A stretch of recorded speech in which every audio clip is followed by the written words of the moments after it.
જિલ્લામાં મેઘરાજાએ જાણે કે રૌદ્ર સ્વરૂપ ધારણ કર્યું હોય તેવા દ્રશ્યો સામે આવી રહ્યા છે। રાજુલા પંથકમાં આબ ફાટ્યું હોય તેવી સ્થિતિ સર્જાઈ। 7 ઇંચ જેવા વરસાદથી ખેતરો પાણી જ પાણી થઈ ગયા। અનરાધાર વરસાદથી ખેતરો પાણીમાં ગરકાવ થયા। ચારોડિયા પંથકમાં વરસાદથી ખેતરોમાં પાણી ભરાઈ ગયા તો જાફરાબાદના મીઠાપુરના ખેતરો પાણી જ પાણી થયા છે। ખેતરોમાં પાણી ભરાતા ધરતીપુત્રોના જીવ અદ્ધર થઈ ગયા।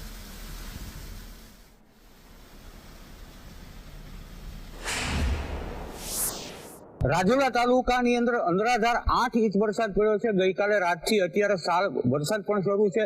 ત્યારે હું આ દ્રશ્ય બતાવું આપને। રાજુલા તાલુકાના ચારોડિયા ગામની અંદર હજારો ખેતરો જે છે, હજારો એકરની અંદર ખેતરો બેટમાં ફેરવાઈ ગયા છે। ખેતરો પાણી થઈ ગયા છે અને જાફરાબાદ પંથકમાં પણ એટલો જ સારો એવો વરસાદ પડી રહ્યો છે। ત્યારે રાજુલા અને જાફરાબાદની અંદર 8 ઇંચ આસપાસ વરસાદ ખાબકી ચૂકતા ખેતરો પાણી થઈ ગયા છે। સૂર્યકાંત ચૌહાણ, સંદેશ ન્યૂઝ, અમરેલી।